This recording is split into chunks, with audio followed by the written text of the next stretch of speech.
กับสบายดีพ่อแม่พี่น้องเบิ้ลสุภุสุคนเนาะมื้อนี้ก็ว่าพบกับน้องจันดาคือเก่าแล้วก็มาเข้าสู่ทางสองน้องจันดาสาวลาวไต่คือเก่าเนาะมื้อนี้น้องจันดาก็สิเอาคลิปนึงมาฝากพ่อแม่พี่น้องเด้อคลิปที่ว่าน้องจันไปวัดทุงอรุณเนาะพ่อพี่น้องวัดอรุณอยู่ประเทศไทยเนาะซึ่งเป็นวัดที่แบบว่าล่างแห้งอลีเลยในประเทศไทยน่ะน้องจันนี่น้องจันโคตรจะไปวัดตัวนั้นแห้งเนาะตอนนั้นน้องจันไปไทยนี่แบบ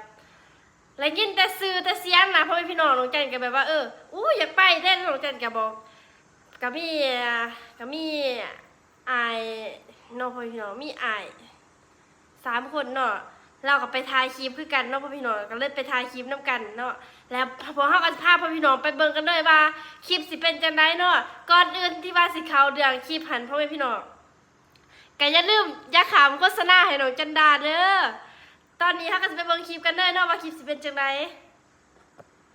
ของการเก็บอาการได้เห็นยอดปางแล้วมันงามเด้เก็บอาการไว้ตื่นเต้นเป็นไรเป็นว่านี่นะเขาเป็นยังวัดนะครึ่งเงินแถววัดเนาะฮะครึ่งเงินแถวจันยิ้มบ่ฮู้เลยเนาะเพราะว่าเดี๋ยวคัวเดี๋ยวใส่คัวไทยงามแฮงแม่นบ่ใส่คัวเป็นไรแทนที่สิท้ายทางหน้าได้เพิ่นค่ะไปทางหน้าผู้เจ้ามันไปทางหน้าไปยางว่าจะทางหน้าว่าไปแถวกันทั้ง3 คนสบายดีนี่ก็มาอยู่ที่วัดอรุณแม่นบ่ความฝันของเฮาเป็นจริงแล้วเนาะที่อยากใส่ชุดไทยจะได้น้องพีทก็มีความฝันอยู่บ่ตื่นเต้นแห้งเด้อใส่ชุดไทยนี่เด้อบ่เคยใส่จักเทื่อครั้งแรกเลยแต่งหน้าเพราะ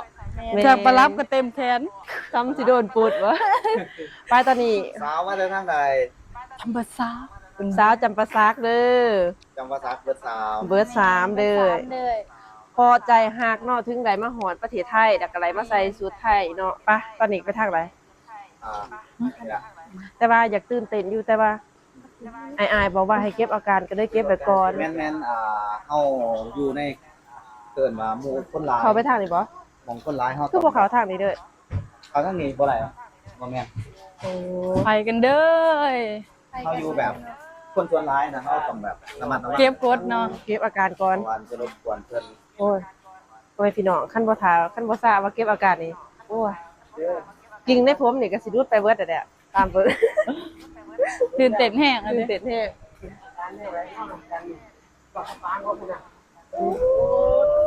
ใส่งามคือคนมาจากจำปาสักเห็นบ่พ่อพี่น้องปานถ้าสิขึ้นหอเทิงสิบ่เขาบ่ให้ขึ้นติงามบ่ดีเนาะสุดยอดเด้อจักก็รอเนาะงามงาม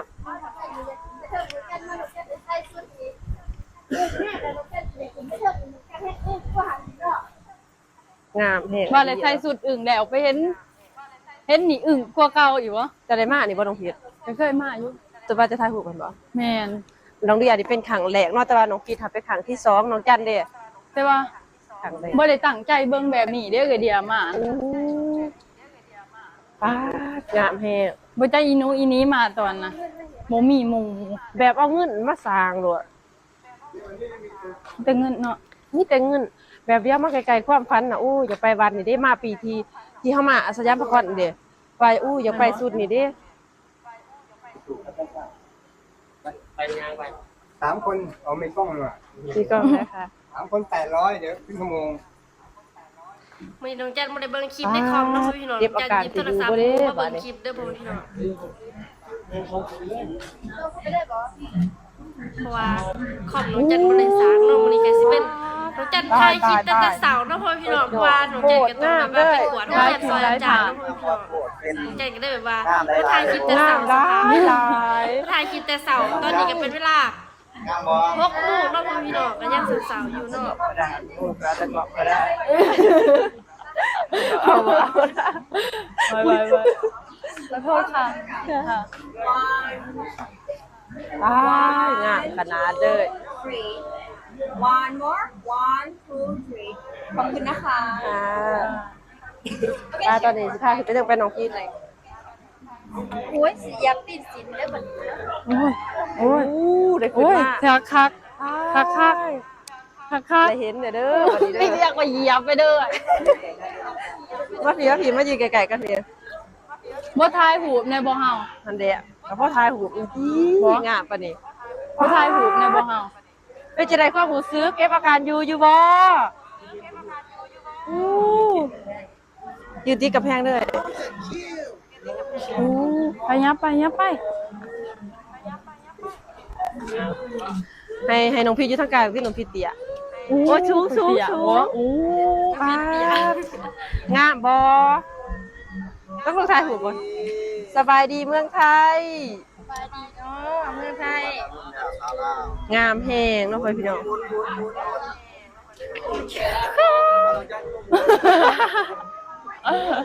ป้าดีใจร้ายเนาะอะไรมากไม่จะได้น้องพีทอยู่นี่ได้มาใส่สุดไทยเดี๋ยวบอทำงานอยู่ไกลๆ ครั้งแรก ครั้งแรกได้แบบนี้ป้า แล้วก็ได้แต่งหน้าเต็มบ้านนี่โอ้ยครั้งแรกใส่เครื่องประดับ สีนาง AR น้องจันเป็นนาง ขา ให แห ม่ งน้องงามแห เต็ ง ม น้องจันสิขายขึ้นนางใหม่นะแบบอยู่ในต้นกล้วยสีหนัง โอ้ในกล่องอาจจะบ่สบายเอาสู น้อง งจันเห็นนี่น้องจันรู้สึกแบบว่าน้องจันใส่ชุดนี่น้องจันรู้สึกว่าน้องจันเป็นผีนางใหม่ที่แบบว่าที่นางใหม่ที่งามที่สุดแต่พอพี่น้องที่ว่าแสดงนางผีนางใหม่พี่ต้นกล้วย ว่า นะ โอ้เอาทางหลัง แก่นมากนะที่ว่าเขาใส่สูตรแบบนี้ได้พอพี่น้องไปแสดงนะ ใครจะขึ้นอยากขึ้นเรื่องมอ อยากไป ไทยหู ถ่ายหูปก็ได้เจ้ากระทาย ทายเมื่อใดแล้วนั่ง มืออายให้แน่มี10 นิ้วอยู่เดี๋ยวกันเอาตัวไหนถ่ายหูป ใครอ่านทายเมื่อใด มันจะกดบางคนเดี๋ยวถ่ายให้โอ้ยสมังงามแท้ว่าจะเซ่ได้เนาะ เยอะเพิ่นได้มานํกันหันแล้วเอาว่า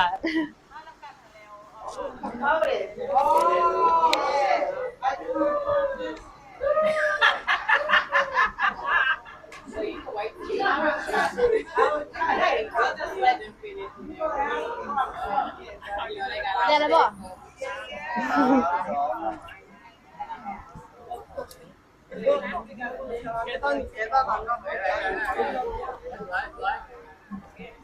ไปใส่ต่อ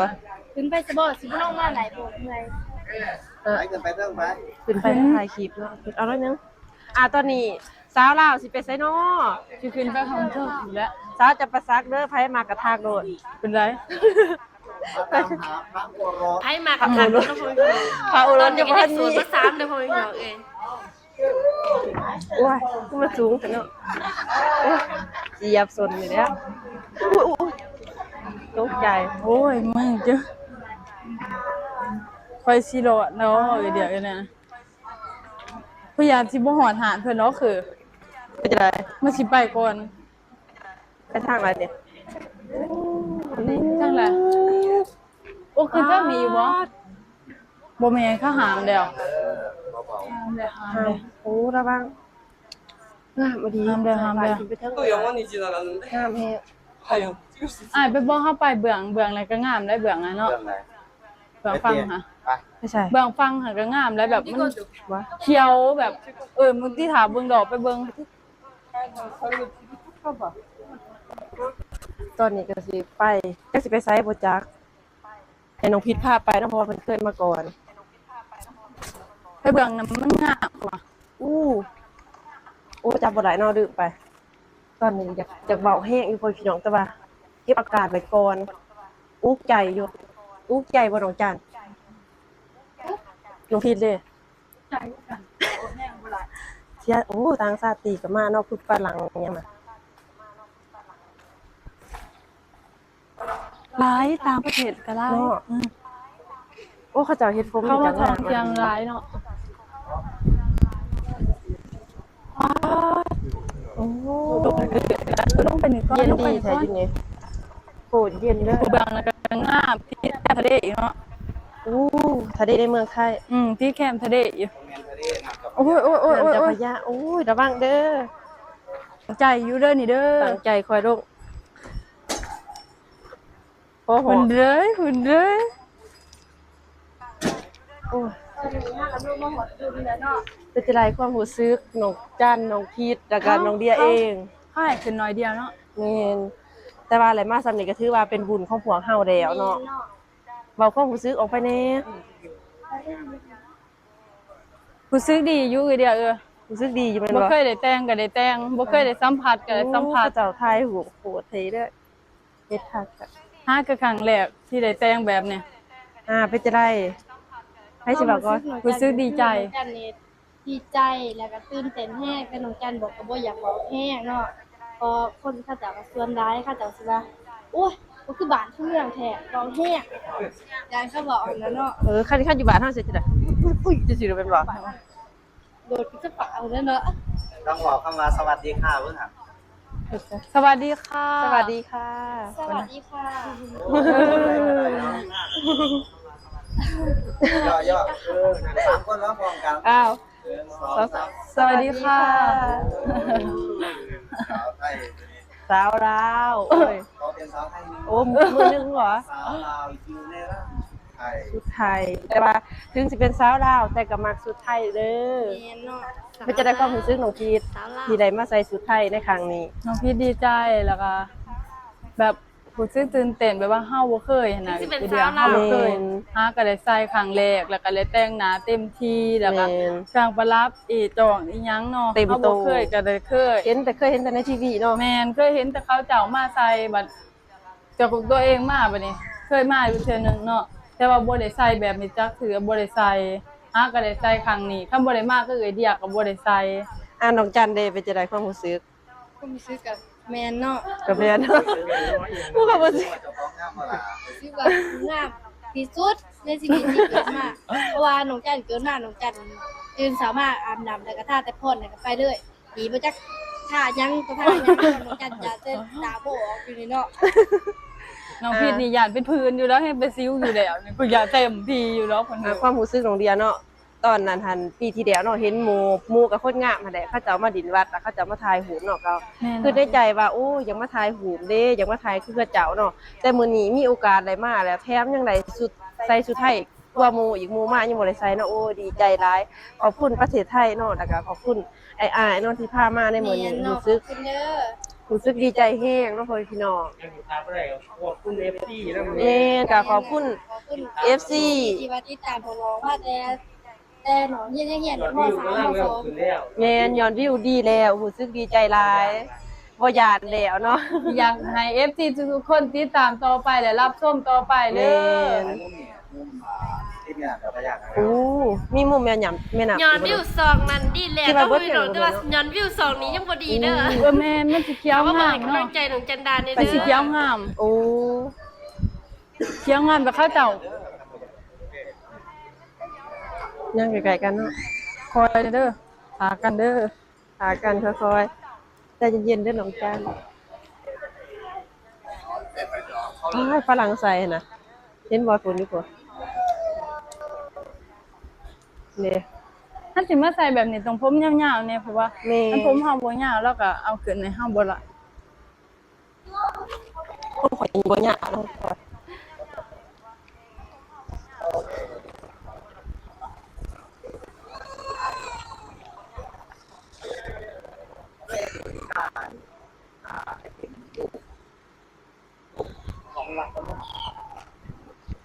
ไอติมกินนี่บ่เพิ่นเฮ็ดเป็นรูปวาดบ่ เรื่องกันก็จะเป็นลูกของประตูให้นะครับ โอ้ ย่างไปเบิ่งก่อนนี่บ่ วัดอรุณต้องได้กินไอติม ปวดโอ้นี่บ่แต่ว่าเขาแค้นใจนี่บ่ ให้เป็น3มิติ อืม ม่วนแท้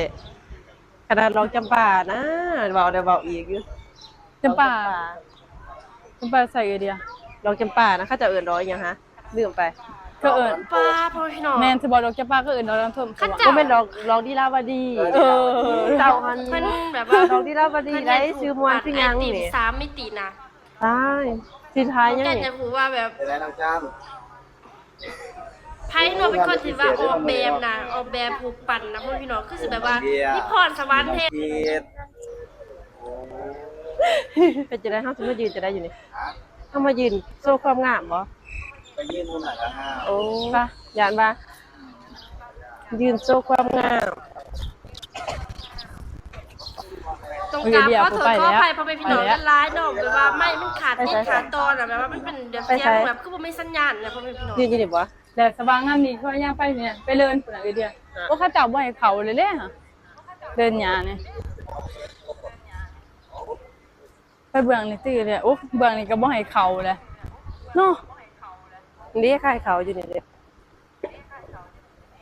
เลยเดียวให้เขาอยู่เนี่ย บ่ กันเว้าคือบ่ได้ยินนะพ่อแม่พี่น้อง เย็นดีได้เย็นนอนแต่ขาวๆเนาะ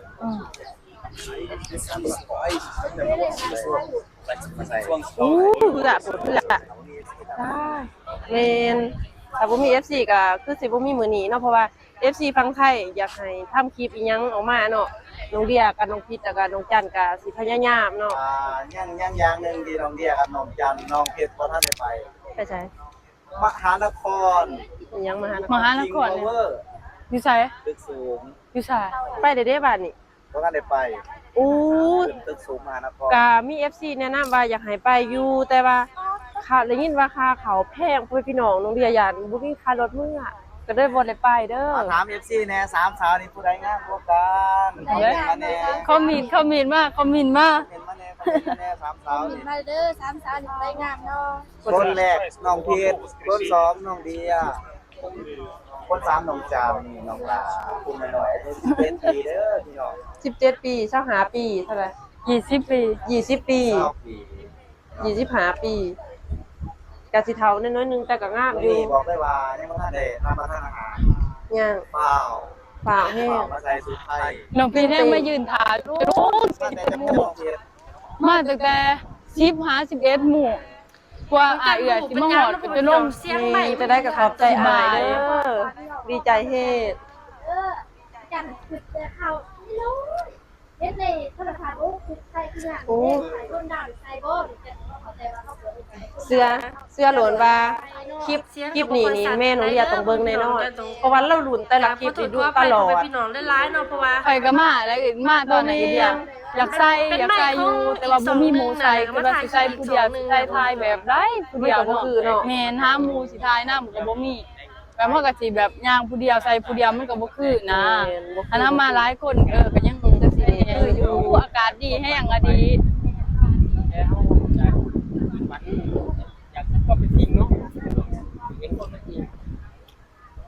เลยเห็นแล้วจังซี่ก็ดีใจแฮงแม่นเสื้อโหลนว่าคนลาวหลายคนนี่อีสานหนองเดียกับหนองจันหนองพีชที่ไรมาใส่แบบนี้ที่หลายคนลาวหลายคนไปฟันอยากใส่เนาะหนองพีช แม่นบางคนก็บ่มีโอกาสฮอดสิได้ขึ้นมาผิดประเทศไทยเนาะถ้าผู้ใดมีโอกาสได้ขึ้นมาก็ถือว่าโชคดี แม่หนองเดียอยากมาแฮงแม่หนองพีชแล้วอยากมาบ่แล้วบ่ได้เว้าบ่ น้องพิษบ่ได้ยินเว้านะ โอ้ เพิ่นก็ว่าถ้าสมมุติว่ามากอะเรื่องขี่รถขี่ล่างนี่แหละเรื่องรถเรื่องล่างเพิ่นก็บ่ปานไร โอ้ไปทางพี่ได้เขาเจ้าอาร์ตตัวนี้โอ้นี่บ่บ่แม่นติเด้ เขาในเลยบ่อ่ะออกขึ้น เอาเปรียบ ออกขึ้นออกขึ้น โอ้แม่นจะได้เห็นทางหลังต้นโพอีกบ่ เดี๋ยวไอ้ขอยางข้างหน้าได้บ่ ไปจันให้อายจะนั่งข้างหน้าแน่อายจะ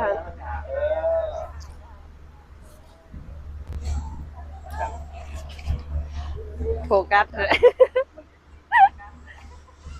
เห็นเบิดแล้ว เห็นเบิดหั่นแล้วอุ่นไหล โอ้เป็นคุณสตรีป่ะ เป็นคุณสตรีได้เลยสีลม สิลมตีเลยดิ ไม่ยากขนาดเนาะคนไทยเนี่ย เอาใจใส่ได้ไหมน้อยหนึ่งผู้ชายใส่ก็คือเนาะ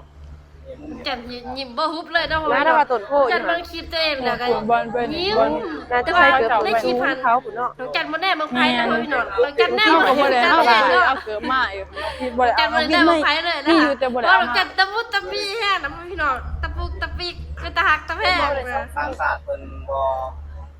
พอยานเนี่ยพอยานข้อหมอได้ทางสายสังเกต แมนต่างชาติบ่เลยสนใจก็หลบเลย มันมีความฝันที่อยากใส่มีความตั้งใจที่อยากใส่ แต่เฮาก็บ่อยากดอก เมื่อกี้นะพ่อพี่น้อง โอ้เห็นต่าง โอ้ ชาติ แกนนอนหัวฟันอยู่เนาะ เออง ามบ่พ่อพี่น้อง ได้เห็นเด้อพ่อพี่น้องวัดอรุณที่แบบว่างามแห้งแต่ก่อนได้ยินหมู่หลวงจันทร์ว่าวัดแล้วไปไทยจะโดนน่ะเขาจะมันถูกไป ก็แต่จะถ่ายคลิปเนาะเฮือยังไง แต่ว่าจัดไปประมาณปีก่อนน่ะบ่ฮู้ว่าเป็นยัง นาย ไง แห้ง บ่ให้ ดี ขึ้น นะ ไป นายแห้งงาม พันเลือดประมาณมันมีทะเล เหือใหญ่ยาว พ่อ อะ พี่ ดี น้องข้างหลังก็โคตรงาม คนก็มาหลาย ปินหลั เนาะ งปินหลังใส่กล่องในบัดนึงเดี๋ยวไปข้างหน้าโอ้ยสุดยอดเลย คนน่ะสูงค่ะเนาะเดียวเนาะ งามกว่าหมู่เลย ก็ถ่ายรูปได้เด้อ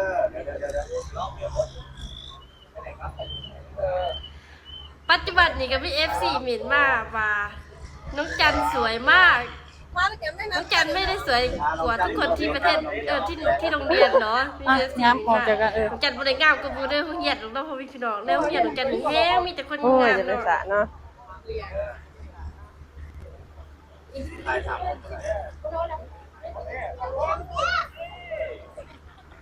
ถ่ายทีละคนบ่ ทาย นี่กี่บ่ นี่นะพ่อพี่น้องเป็นคลิปที่แบบว่าน้องจันไปประเทศไทยแล้วไปวัดอรุณน้องจันเบิ่งแล้วก็ยิ้มบ่ฮู้เพราะว่าพี่น้อง FC ก็คือสิแบบ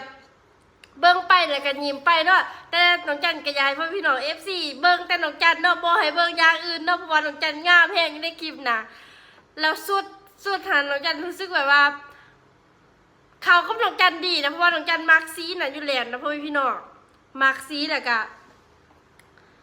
น้องจันมักซีมักทั้งซีแล้วก็ใส่ต่างหูน้องจันหันบ่ได้จ่อหูหรอกเนาะแต่ว่าต่างหูเป็นนิ่มๆนะน้องจันเจ็บพ่อพี่น้องเอ้ยแต่ว่าน้องจันก็อยากใส่เนาะเพราะว่ามันงามแฮงเพราะว่าพี่น้อง FC น้องจันมีข่าวดีสิบอกเด้อคลิปน้องจันผ่านก็ยูทูบเบอร์ทุกอย่างเลยนะพ่อพี่น้องถ้าแต่เงินเดือนออกเด้อพ่อพี่น้องแต่ว่าน้องจันบ่ฮู้ว่าเดือนสิมานี่น้องจันสิได้เงินเดือนบ่หรือบ่เนาะเพราะว่าแบบว่าย้อนวิวบางคลิปก็ดีบางคลิปก็บ่ดีเนาะพ่อพี่น้องบ่ฮู้ว่าเป็นหยังพ่อพี่น้อง FC นี่เบื่อน้องจันดาได้บ่อย่าขามโฆษณาทางช่องน้องจันดาเด้อสบายดีพ่อแม่พี่น้อง FC เวิร์ดสุขสุขคนเนาะบ๊ายบาย